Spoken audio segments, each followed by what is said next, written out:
ஆண்டவராக இயேசு கிறிஸ்துவின் நாமத்திற்கு மகிமை உண்டாவதாக. இந்த நல்ல நாளிலே உங்கள் யாவரையும் நான் வாழ்த்துகிறேன். இந்த நாளின் தியானத்திற்கு என்று தெரிந்து கொள்ளப்பட்ட வேத பகுதி அப்போஸ்தலர் நடபடிகள் 8ஆம் அதிகாரம் 26ஆம் வசனம். Acts of the apostles chapter 8 verse 26. பின்பு கர்த்தருடைய தூதன் பிலிப்பை நோக்கி, நீ எழுந்து தெற்கு முகமாய் எருசலேமிலிருந்து காசா பட்டணத்துக்கு போகிற வனாந்தர மார்க்கமாய் போ என்றான். Amen. Now an angel of the Lord spoke to Philip, saying, Arise and go toward the south along the road which goes down from Jerusalem to Gaza. This is desert. This is desert. அது ஒரு வனாந்தரம். அந்த வனாந்தரத்துக்கு போகும்படியாக பிலிப்புவை தேவன் வழி நடத்துகிறார்.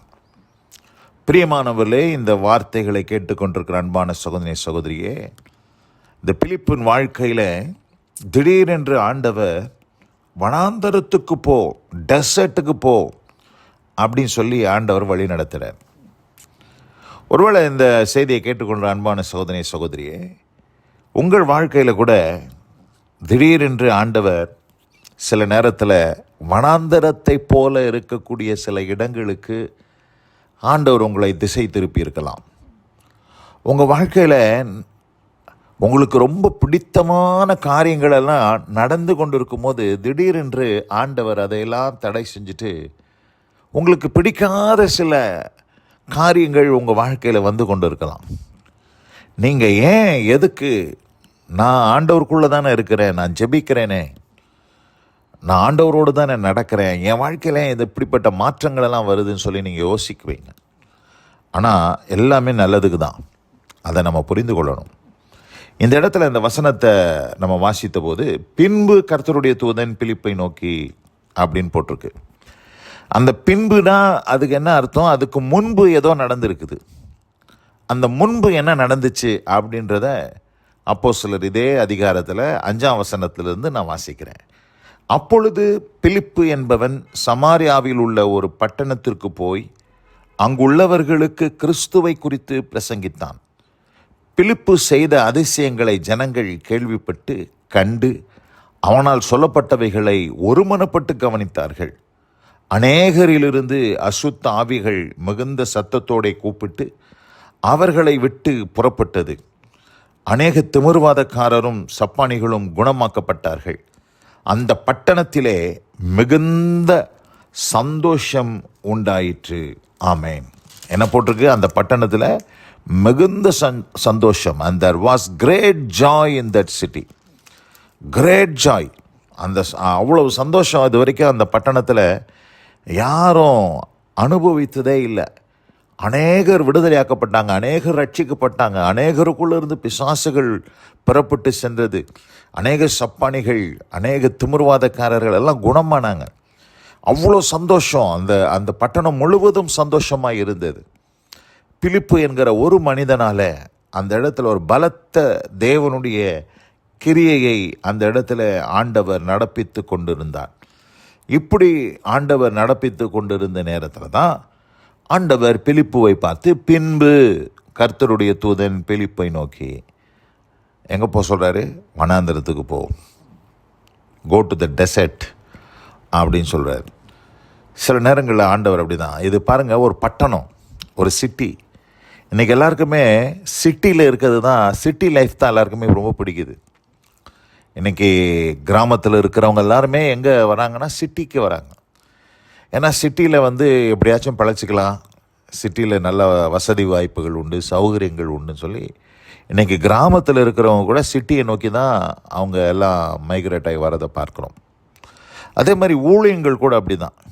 இன்றைக்கி ஊழியம் செய்யணும் அப்படின்னு விரும்புகிறவங்க பெரும்பாலும் இந்த காலகட்டத்தில், நான் சொல்கிறது முந்தைய காலத்தில் அல்ல, இந்த காலகட்டத்தில் எங்கே போகிறாங்க அப்படின்னு பார்த்தா சிட்டியை நோக்கி தான் போகிறாங்க. ஒரு காலகட்டத்தில் மிஷினரிகளாக கிராமங்களுக்கு, வட இந்தியாவுக்கு, அப்படி அறிவிக்கப்படாத பிரதேசங்கள், பிராந்தியங்களுக்கு கடந்து சென்ற நாட்கள் உண்டு. ஆனால் இன்றைக்கி இந்த மிஷினரி மூமெண்ட் எல்லாம் ரொம்ப பார்த்திங்கன்னா அது அடங்கி போச்சு. அந்த அளவுக்கு யாரும் மிஷினரிகளை தாங்குவதும் இல்லை, அனுப்புவதும் இல்லை. அப்படிப்பட்ட அனுபவத்தை உடையவர்களாக காணப்படுகிறதும் இல்லை. மிஷினரிகளாக அநேகர் பெறப்படுகிறதும் இல்லை. அப்படி இருக்கும்போது இந்த பட்டணத்தில் இங்கே பிலிப்புக்கு ஒரு பெரிய congregation, almost the whole city, அந்த பட்டணம் முழுவதும் அங்கே ரட்சிப்புக்குள்ளே வந்துருச்சு.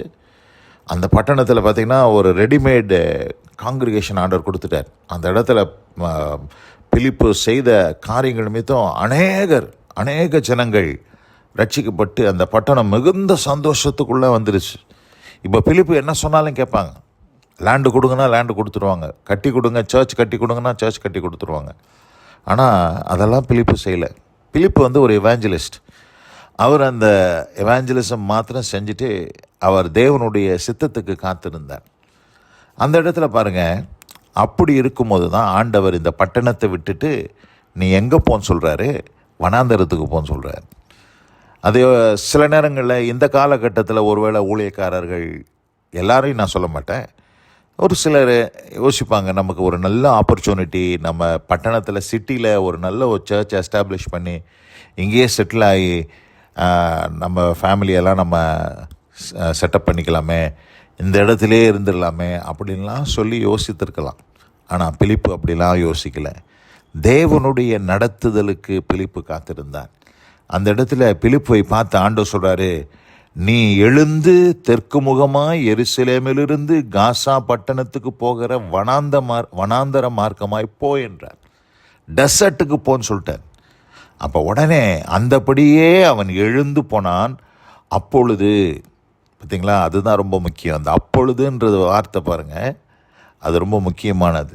அப்பொழுது என்ன நடக்குது, அந்த இடத்துல ஆண்டவர் ஒரு மனுஷனை சந்திக்க வைக்கிறார். யார் அந்த மனிதன்? அவன் எத்தியோப்பியருடைய ராஜஸ்திரி ஆகிய கந்தாகே என்பவளுக்கு மந்திரியும் அவளுடைய பொக்கிஷமெல்லாவற்றிற்கும் தலைவனுமாயிருந்த எத்தியோப்பியனாகிய ஒருவன் பணிந்து கொள்ளும்படி எருசலேமுக்கு வந்திருந்து ஊருக்கு திரும்பி போகும்போது தன் ரதத்தில் உட்கார்ந்து ஏசாயா தீர்க்கதரிசியின் ஆகமத்தை வாசித்து கொண்டிருந்தான். ஆவியானவர், நீ போய் அந்த ரதத்துடனே சேர்ந்து கொள் என்று பிலிப்புடனே சொன்னார். பாருங்க, ஒருவேளை பிலிப்பு அந்த டைமில் மிஸ் பண்ணியிருந்தார்னா, போகிறதுக்கு ஏன்னா அவர் ரிட்டர்ன் ஆகிறார், ஊருக்கு போகிறார் ரதத்தில்.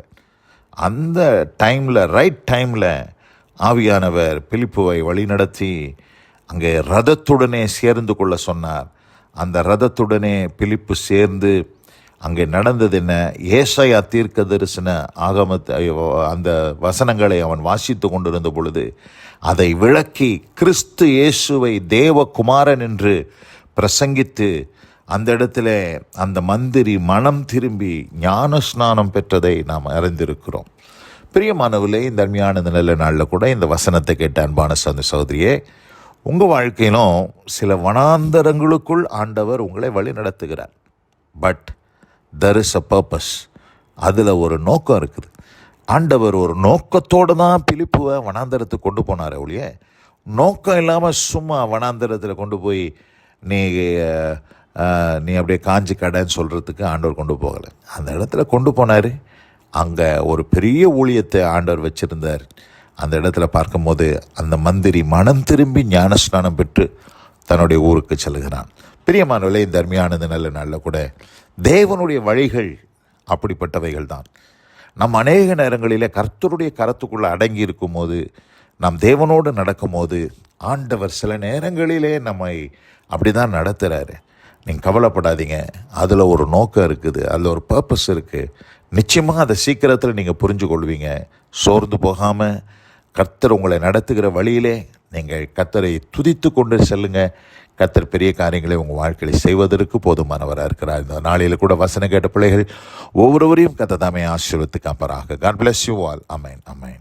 நாம் ஜெபிப்போம். எங்கள் அதிகமாய் நேசிக்கிற எங்கள் அன்பின் பரலோக பிதாவே, இந்த நாளிலே நாங்கள் தியானிக்க கேட்ட வார்த்தையின்படி பிலிப்புவை பார்த்து, நீ எழுந்து தெற்கு முகமாய் எருசலேமிலிருந்து காசா பட்டணத்துக்கு போகிற வனாந்தர மார்க்கமாய் போ என்று சொன்ன அந்த வார்த்தையின்படி வனாந்தரத்துக்குள் வழி நடத்துகிற தேவன், அந்த வனாந்தரத்தில் ஒரு நோக்கத்தை வச்சிருக்கிறீர் என்பதை நாங்கள் இந்த நாளில் புரிந்து கொள்ள கிருபை செய்ததற்காக நன்றி.